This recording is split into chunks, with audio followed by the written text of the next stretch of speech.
Déplacer les actes d'une facture vers une autre. Nous sommes devant le patient Matela à la facturation. Dans sa visite du 1er février, il était venu en consultation, il a payé, ça c'est bon. En plus de cela, puisque le médecin avait décidé de son hospitalisation, il avait aussi payé la caution pour l'hospitalisation. La caution, c'est de 250 000 francs. Fermons ici.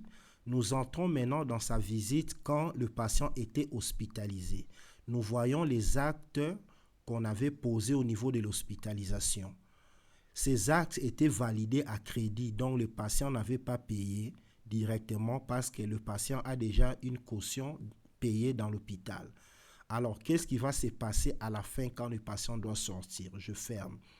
Dans sa première facture, quand il était venu en consultation, nous voyons qu'il y a un paiement d'un caution. Dans la facture d'hospitalisation, c'est comme si la personne n'avait rien payé. Or qu'il avait déjà payé, mais dans une autre facture de sa consultation. Qu'est-ce que nous allons faire? Nous allons aller dans la première facture ici, dans les actes produits. La caution ici, nous allons la déplacer vers la facture de l'hospitalisation. Alors, nous devons d'abord avoir le numéro de la facture d'hospitalisation. Nous devons noter ces numéros qui se terminent par CH dans ces cas ici. Nous venons là où il y a sa caution, acte et produit. Nous voyons sur la ligne de la caution, il y a un bouton avec une flèche. Nous cliquons 2 fois dessus.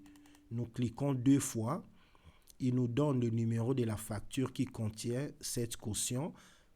Ici, dans la zone vers la facture numéro, nous allons mettre le numéro de la facture de destination où nous allons envoyer la caution. Nous cliquons et puis nous validons.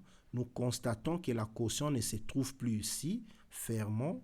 Venons dans la deuxième partie, plutôt dans la deuxième facture d'hospitalisation. On clique sur acte produit. Nous constatons que la caution est venue là. Voyons maintenant les résultats de la facture. Afficher la facture en francs. Donc, c'est ça. Total facturé, c'est 1 700 000 quelque chose.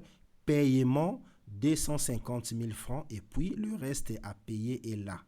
Donc, nous avons déplacé la caution d'une facture vers cette facture d'hospitalisation afin que le montant total soit déduit là. Nous pouvons aussi nous retrouver dans les cas où le montant payé en caution était supérieur au montant facturé. Dans ces cas, le reste à payer sera un nombre négatif, c'est-à-dire ça sera un montant à rembourser. Là, dans ces cas, on va maintenant faire la procédure de remboursement comme vous avez vu dans des vidéos précédentes.